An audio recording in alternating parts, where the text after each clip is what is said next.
Kadarkoli tranzicijski levičarji izgubijo v besednem dvoboju, ko jim zmanjka argumentov, ko se soočijo s stvarmi, ki jih ne morejo zagovarjati skladno z evropskimi vrednotami, se zatečejo k žalitvam. Oni točno vedo, kdo ogroža njihove interese in kdo jih ne.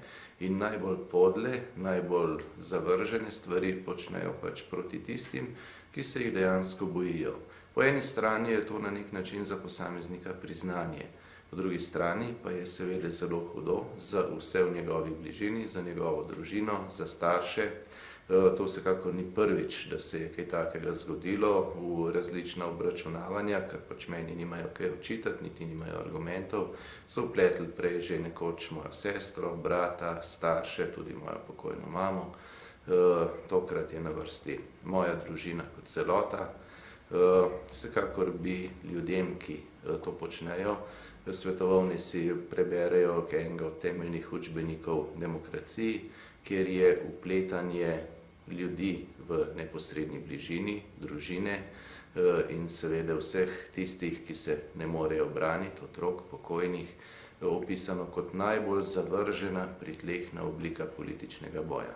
S tem predstavljajo sami sebe, sam, kot rečeno, sem tega navajen, vendar je tokrat šla zadeva tako daleč čez rob, da po mojem trdnem prepričanju že krepko sodi v okvir kazenskega zakonika in sedaj čakam, če bodo tiste institucije, ki so tu zato kaj odreagirale.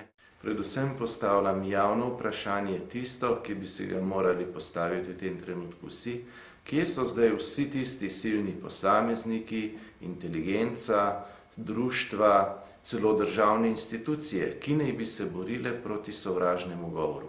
Kajti tukaj to, kar počnejo, ne gre za enkraten dogodek. Gre za več zaporednih dogodkov v isti smeri, enačenje z nacizmom, to pa je eklatanten primer sovražnega govora, ki je tak tudi po kazenskem zakoniku in seveda po pravnih normah Evropske unije. Torej, kje ste vsi tisti, ki preganjate sovražni govor v danem primeru? Še posebej bi vas moralo pa zaskrbeti to, da je v ta sovražni govor vpleten tudi predsednik Društva novinarjev Slovenije, ki ga v svojem stavku v uvodu v Mladino, če ga pozorno preberete, celo izrecno zagovarja, ko gre za obračunavanje z določenimi posamezniki. On potegne primerjavo med dvema predsednikoma dveh demokratičnih držav in potegne enačaj med propagando nacizma in med ravnanjem sedanjih demokratičnih politikov v Sloveniji. To je nekaj, kar se v normalni državi ne bi smelo zgoditi, v Sloveniji pa te stvari ureja kazenski zakonik, seveda pod pogojem, da tiste državne institucije, ki so za to ustanovljene, tudi ustrezno reagirajo skladno z zakonom.